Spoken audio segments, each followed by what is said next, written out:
Jamie, how are you? I'm doing fabulous. I gotta say, I love that movie, Ali. Oh, great. I really loved it. I thought it was so visually beautiful and compelling, and the acting was great. It was a great experience. First of all, I got to give props to Will Smith, Without who's nominated. Boy, was he for great an in Oscar. that. Is that something else? Yeah. And I thought you were gonna get nominated for Any Given Sunday. I really did think you were gonna get nominated for that. Thank you. You were great in that movie. Thank you so much. But it was a great experience to be able to do this movie and to be able to give Muhammad Ali his props and give him everything that he deserved while he was alive and everything like that. We were working on this movie, and the way we were getting blessed on this film was like this. Will is in the room working on his thing, right? He's doing Ali. Thing is, I'm the greatest thing I've happened to boxing. I'm not gonna warm out 2 through 4. Boom, the doors open, and the real Ali, the greatest of all time. So we were getting blessed like that, like every other day. Wow. So it was just incredible to be doing this film. Now, you had to gain 40 pounds for the role? Yeah, well, I gained 25 pounds. Normally, I'm like around, you know, like this weight, you know, 175, 180. So I was about 200 pounds and bald. Yeah. So it was not cute. Well, you looked a lot older, I will say that. Yeah, I looked older, yeah. and it hurt my social life just a tad bit. It did. Because, you know, we were shooting in Miami. You know how Miami is. It's all, you know, everybody's out on the beach, and I'm out there. You know, the belly and the bald head. And, yeah, it wasn't and a lot working. of people didn't know what I was, you know, what I was doing. Yeah. So girls was walking like, oh my God, Jamie Foxx is really going down.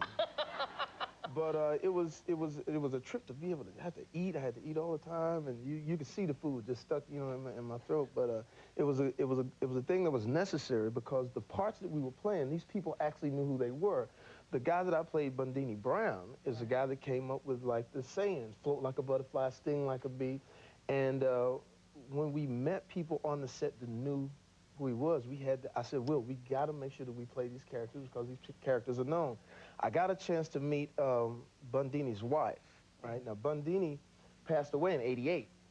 So when she came onto the set to say, well, who's playing my husband, I told them to make sure that they, you know, get a chance to, you know, she gets a chance to see me. So when she turned around, her name is Easy, right? And when she turned around, I said, easy like a Sunday morning. Been a long time since I've seen you. And to see her kind of well up and tear up, it was like, okay, we know we're doing some good things here. And that's why the movie turned out the way it was, and that's why you feel that goodness of it. Did you actually study this man's, like, speech patterns and everything? Yeah, because he had a weird way of talking. He had like a reverse lisp, like it, you know, had an underbite, and Muhammad Ali's a prophet, how you gonna be God's son?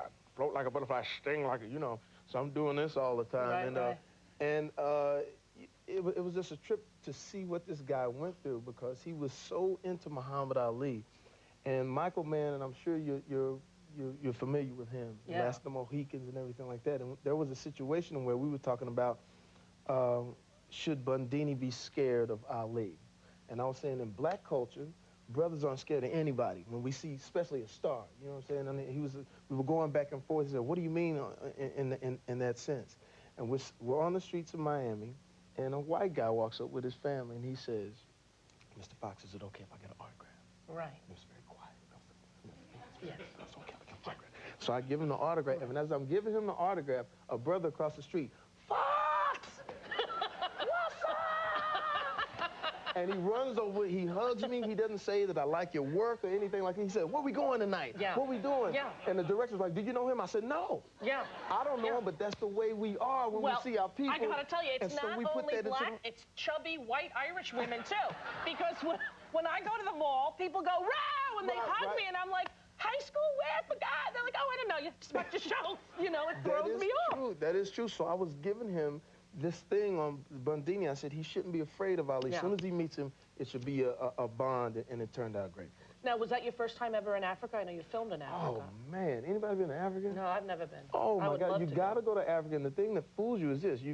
For one, you already think that everybody's naked and they got bones in their noses and all that. And it's not that. The minute you get to South Africa, it's like flying into Marina Del Rey. Really? Because it's like there's Mercedes, there's BMWs, there's McDonald's. I'm like, I done messed around and went to the wrong spot. I got on the wrong plane because this ain't the Africa that I was thinking, right?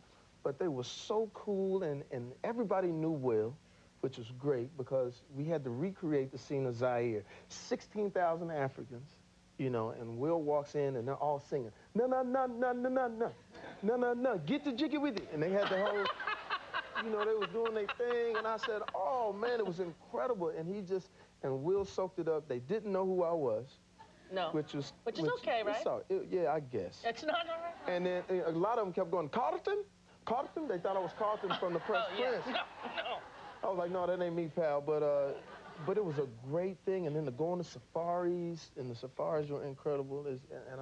If you ever get a chance to go, you got to go. Because the safaris is like a lot of Americans own property over there. Like Richard Branson from the Virgin Properties, he has this big hotel, 5 stars. It's $500 a night to stay there.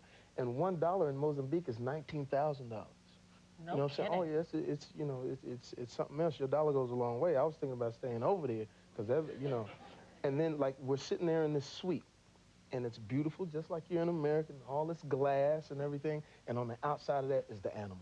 Yeah. Just like a giraffe. You just see a giraffe just, you know, just come by your little place, just, you know, the whole thing, and I'm just like, you know, look, and it was beautiful, the long legs, and, well, anyway. Yeah, yeah. I've never been, but I hear people who've been there said that they have to go back. Do you feel like you have to go back? I think I have to go back because they were so eager and so ready to know about our culture and everything like that. And when you get there, it's all different races, all different people from all over that come there, and the climate there is like being in Los Angeles. So we're on the Indian Ocean, and the Indian Ocean, you know, it goes out. I mean, how would you say that? The tide goes out? Yeah. So you're sitting there, and all of a sudden the ocean is gone. Oh, really? And then you see the people going out, and they get the food and everything like that. I was worried about the food because they said, you know, it's going to be a little weird. Yeah, how was it? Was the food was all right? incredible. I mean, the shrimp were like lobsters. And then the lobsters was like sheep. It was like too much. You know what I'm saying? A lot of fish there. Oh, it was a lot of fish. It was great, man. Great. Yeah. Just a great Well, thing. we're going to take a break, come back, and talk about your special on HBO, I Might Need Security, with Jamie Foxx. Right after this, don't go away. Back with Jamie Foxx, and I was reading an interview with you where you talked very openly about being adopted and what a great thing that was in your life. I think it was a great thing for me because if I hadn't been adopted, I may not have had this type of life. The people that adopted me, my grandmother, I call her, because she also adopted my mother. Right. All right, she's 94 years old right now. Give it up for her. Yeah, she's still excellent. Here. Her name is Esther Talley. But she gave me an opportunity to be able to do anything I wanted to do because I grew up in Texas, you know, back in the day where Texas was, you know, it was the other side of the tracks and this and the other. But she gave me an opportunity to learn how to play the piano and do all these different things.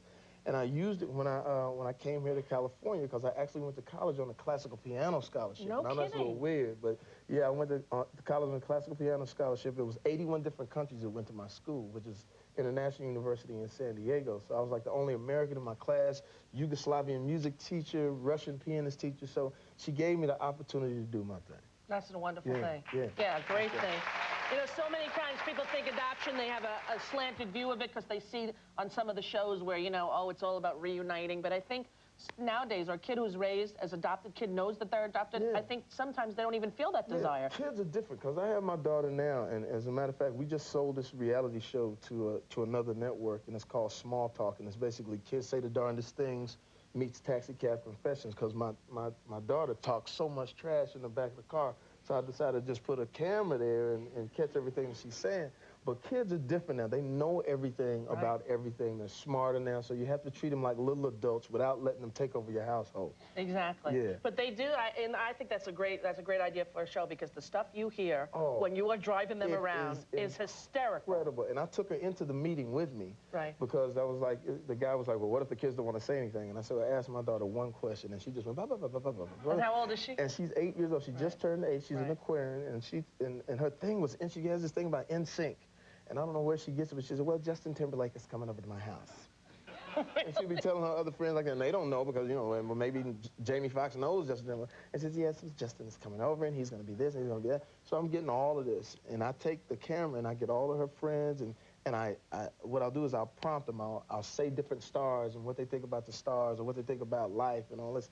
And it's some incredible stuff. That's going to be funny. Yeah. I'm going to definitely look for that. Now, your special is I Might Need Security. It debuts on HBO on Saturday night. I can't wait to see it. It's very grown up. Is it? Make sure you check it out. I talk about going to Africa. I talk about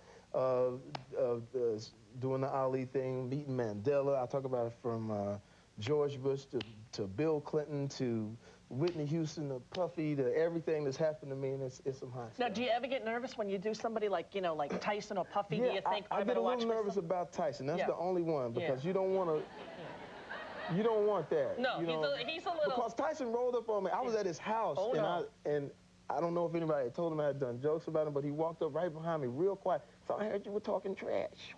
And I was like, no. Yes, you were. Don't run.